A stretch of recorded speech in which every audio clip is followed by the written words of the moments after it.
श्रीमद् वाल्मीकि रामायण बालकांड 63वां सर्ग। जय सिया राम। विश्वामित्र जी को ऋषि एवं महर्षि पद की प्राप्ति, मेनका द्वारा उनका तपोभंग तथा ब्रह्मर्षि पद की प्राप्ति के लिए उनकी घोर तपस्या।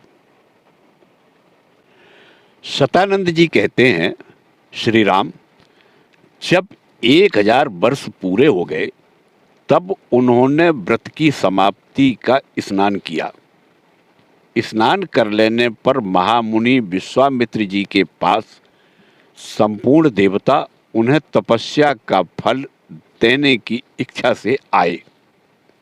उस समय महातेजस्वी ब्रह्मा जी ने मधुर वाणी में कहा, मुने, तुम्हारा कल्याण हो। अब तुम अपने द्वारा उपार्जित शुभ कर्मों के प्रभाव से ऋषि हो गए हो। उनसे ऐसा कहकर देवेश्वर ब्रह्मा जी पुनः स्वर्ग को चले गए। इधर महातेजस्वी विश्वामित्र जी पुनः बड़ी भारी तपस्या में लग गए।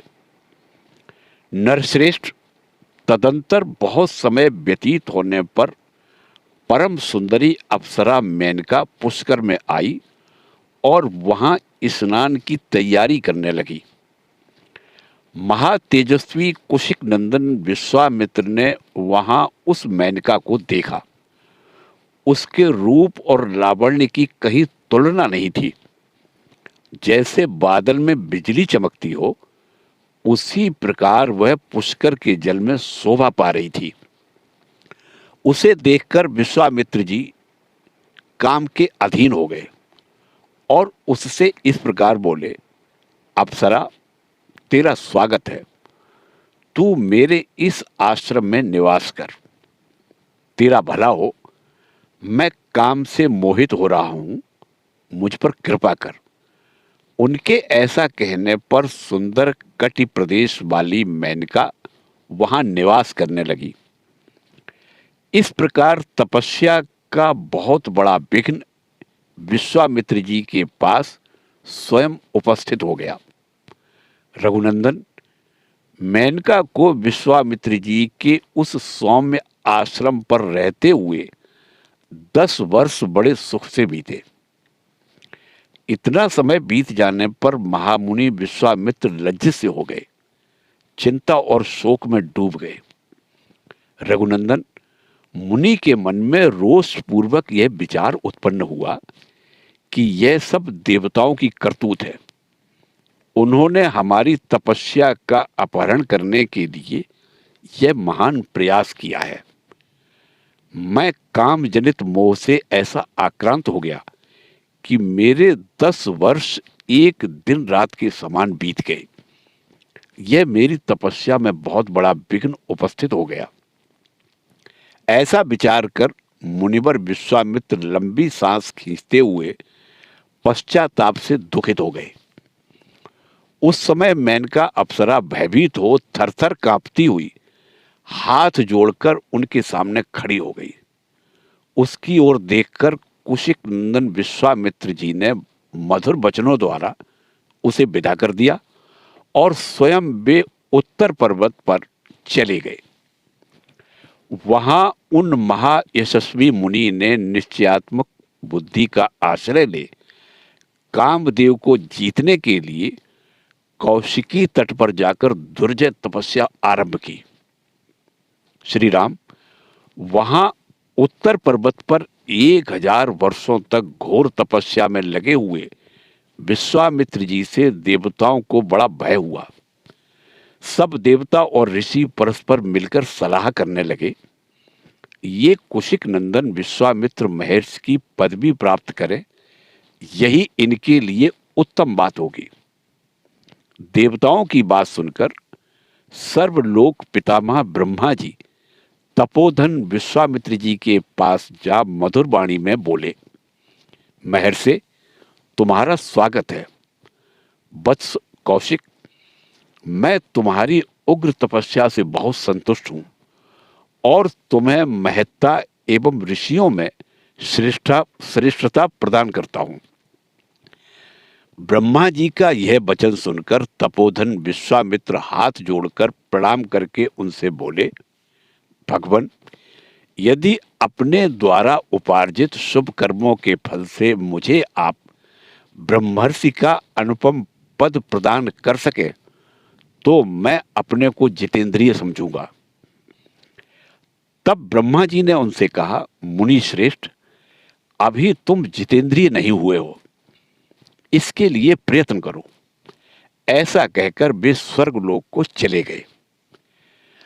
देवताओं के चले जाने पर महामुनि विश्वामित्र जी ने पुनः घोर तपस्या आरंभ की। वे दोनों भुजाएं ऊपर उठाए बिना किसी आधार के खड़े होकर केवल वायु पीकर रहते हुए तप में संलग्न हो गए। गर्मी के दिनों में पंचाग्नि का सेवन करते, वर्षा काल में खुले आकाश के नीचे रहते और जाड़े के समय रात दिन पानी में खड़े रहते थे। इस प्रकार उन तपोधन ने 1000 वर्षों तक घोर तपस्या की। महामुनि विश्वामित्र जी के इस प्रकार तपस्या करते समय देवताओं और इंद्र के मन में बड़ा भारी संताप हुआ। समस्त मरुद गणों सहित इंद्र ने उस समय रंभा अप्सरा से ऐसी बात कही जो अपने लिए हितकर और विश्वामित्र जी के लिए अहितकर थी। श्रीमद् वाल्मीकि रामायण बालकांड 64वां सर्ग। जय सिया राम। विश्वामित्र जी का रंभा को शाप देकर पुनः घोर तपस्या के लिए दीक्षा लेना। इंद्र बोले, रंभे, देवताओं का एक बहुत बड़ा कार्य उपस्थित हुआ है, इसे तुम्हें ही पूरा करना है। तू महर्षि विश्वामित्र को इस प्रकार लुभा जिससे वे काम और मोह के वशीभूत हो जाएं।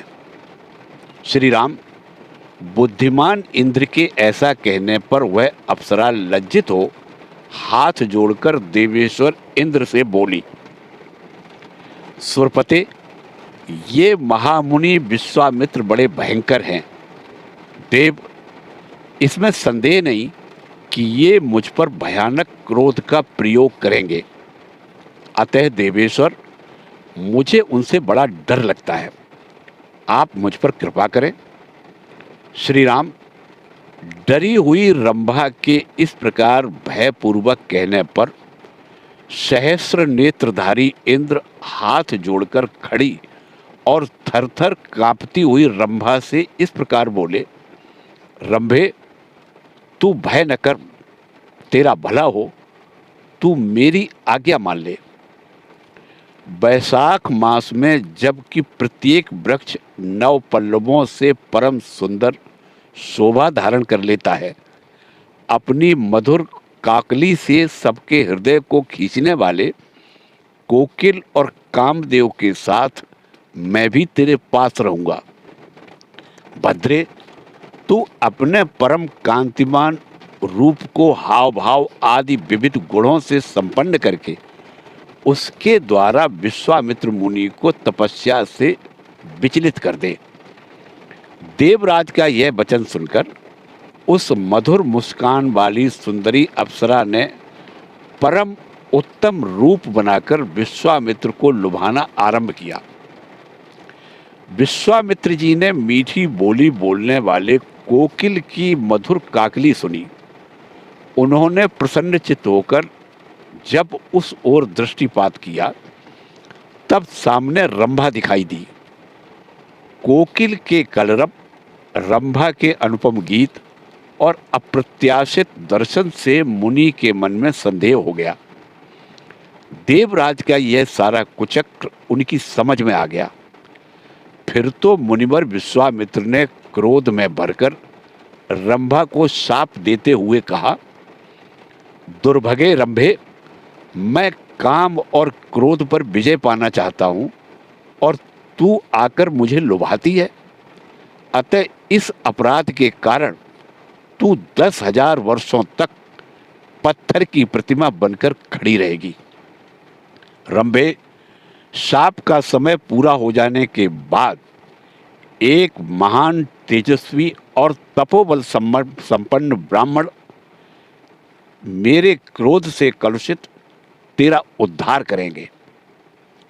ऐसा कहकर महातेजस्वी महामुनि विश्वामित्र अपना क्रोध न रोक सकने के कारण मन ही मन संतप्त हो उठे।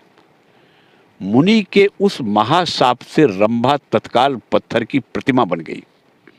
महर्षि का वह शाप युक्त वचन सुनकर कंदर्प और इंद्र वहां से खिसक गए। श्री राम, क्रोध से तपस्या का क्षय हो गया और इंद्रियां अभी तक काबू में न आ सकी।